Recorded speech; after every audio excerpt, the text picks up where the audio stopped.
Last up tonight are Steve Russell and Giles Atwell, two men completely consumed by confectionery. I describe myself as a Willy Wonka. And I've got chocolate in the veins. Giles and Steve think their business idea could be their golden ticket. We think we make a ridiculously good product. We see no reason why we can't get to a turnover of 50 or 100 million in a few years. Good luck.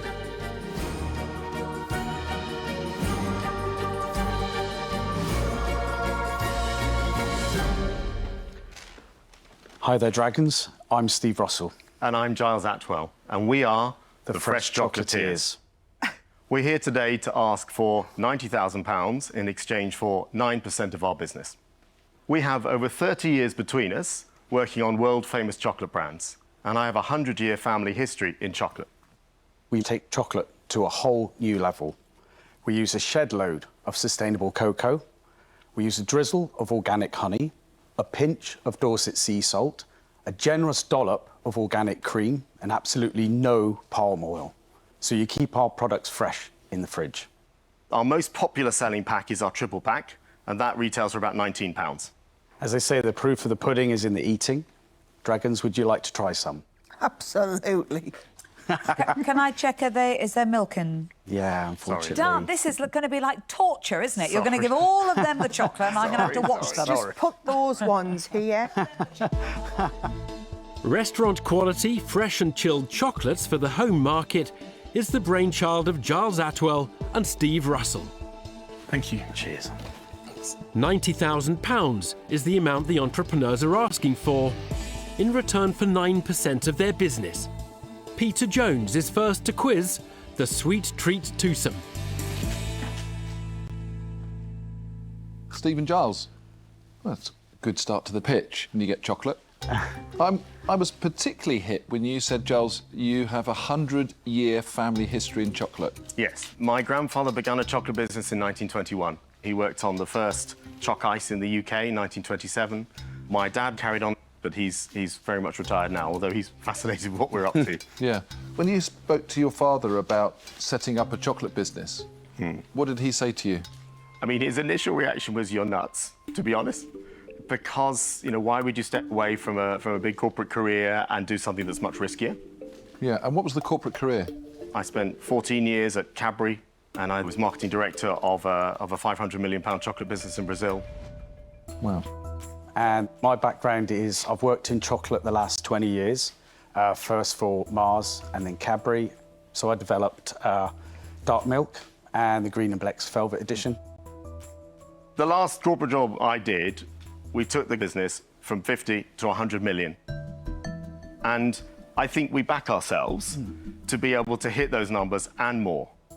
I'm actually deeply concerned because I've been trying to stay on top of my fitness. And with this sat next to me, there's a chance that all of my fitness goals are going to go to hell on a high horse because this is delicious, absolutely delicious.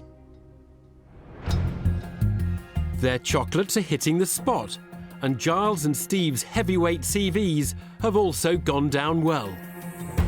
The entrepreneurs have made a good first impression. But Tuka Suleiman wants to move on from the niceties and start talking numbers. So for the next 12 months, Yeah. your turnover, how does that look? Our first full year target is £105,000. So modest. Yeah, I don't want to chase a target, I want to chase business and I want to get it right for the consumer. Okay, so 105,000, your gross profit would be? £39,000. Right. And the second year? Second year target is £390,000. Your projections that you've given me, Yeah. if you had a little corner shop selling chocolates, you'd take more money. If you took your chocolates and did a pop-up somewhere prominent, you'd probably take £1,000 a day, right? We're still a very, very small business, but we are hugely ambitious. But it's a very, very niche market that you're now entering because you've chosen to go chilled with your product. I fundamentally disagree. If you look at other markets, I mean, pasta now, 30% of pasta is fresh. and it's a £6.5 billion chocolate market. If half of that could be fresh in, I don't know, 20 years' time, that's an enormous opportunity. The entrepreneurs reject Peter Jones's assertion that their chilled chocolates have a reduced market appeal. And it appears a combination of his taste buds and the pair's track record has spurred Stephen Bartlett to make a decision. I love the product and it tastes amazing. I think you've done a really good job with the brand as well. Your background is incredibly impressive, your background is incredibly impressive, and your passion for chocolate can't be replicated or imitated. I'm gonna make you an offer. However, I'm not gonna offer you all the money, because I do want to work with dragons on this business, because this is a multifaceted challenge and every dragon brings something else to the table. So I'll offer you 45,000, half the money, for 15%, or I'm willing to split it any number of ways with my fellow dragons here. Thank you. Thank you. Stephen Bartlett thinks the chocolate proposition could be a sweet investment and makes a move. However, any deal requires another dragon to match his terms. But first, Sarah Davies has a confectionery confession that she'd like to make. Guys, I don't know if you know, but I'm actually quite an expert in this field. Oh, that's very Yep, almost on a Steve level. Ooh. I have always handmade all of my own chocolates. Wow. I did And I have honed that over the course of 10 years, and I have never tasted a chocolate as good as my own until just then. Thank you. Honestly, Thank you. outstanding.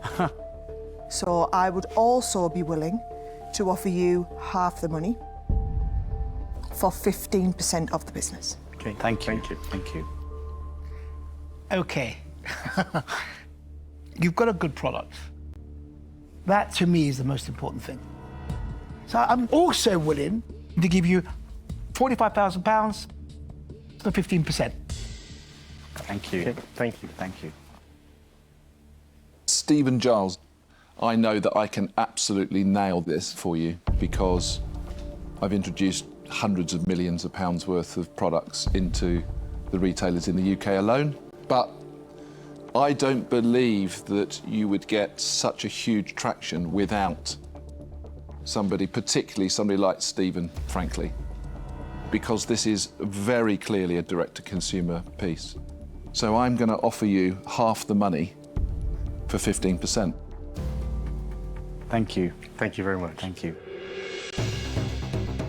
Peter Jones joins the half-offer party, but goes one step further, naming a social media-savvy Stephen Bartlett as the potential investor he'd like to pair up with to fuel-inject future online sales. Will the only dragon who hasn't sampled the produce also propose a partnership? You two are incredibly impressive. So you won't be surprised at all to hear I too am going to make you an offer.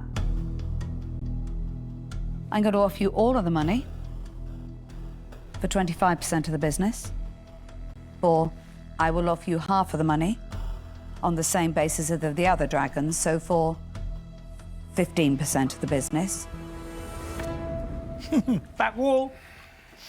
Yeah, I think so. In an unusual twist, it's a full house of half offers for the chocolate business, as all 5 investors are prepared to share a 30% deal with another dragon. Deborah Meaden is also willing to go it alone for a slightly smaller 25%. 5 offers. That's not what we expected to be. But Steve and Giles are only offering 9% of their business. I think it's too much. I want to see if they'll go a little lower. But what do we do if they don't? Will they be able to broker a better deal?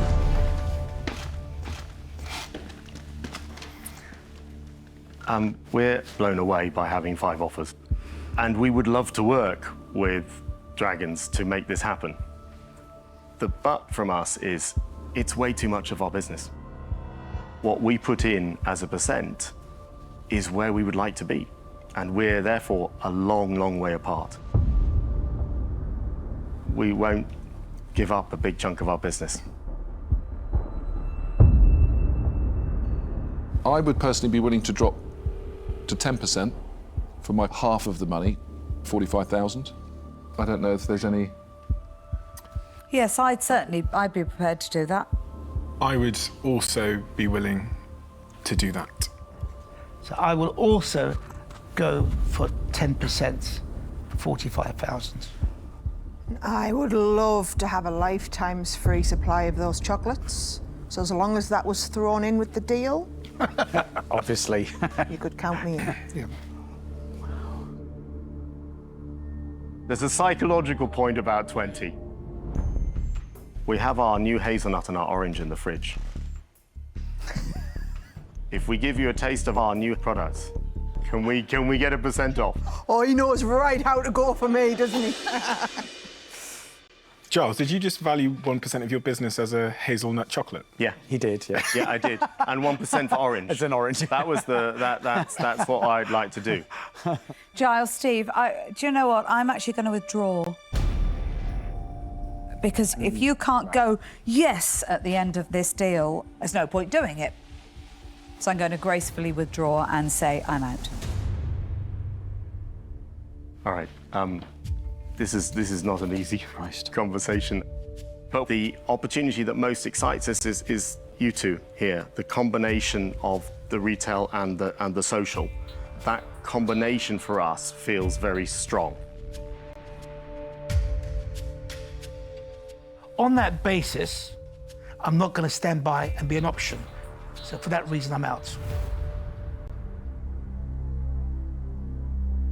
Guys, obviously there's an element of business here and there's an element of negotiation and gameplay. But as great as the chocolates are, I'm out. From having 5 offers, the duo are suddenly down to 2 dragons, as their efforts to negotiate cause some of their potential investors to see red. Only Stephen Bartlett and Peter Jones remain, and it appears they're not too happy either. I'm starting to feel a bit uncomfortable as well. We've gone from 30% down to 20%. And you'd have 2 powerhouse dragons on your team. You're wanting to get slightly more, you've talked about 1%. What'll happen is you'll walk out here and we don't get anywhere.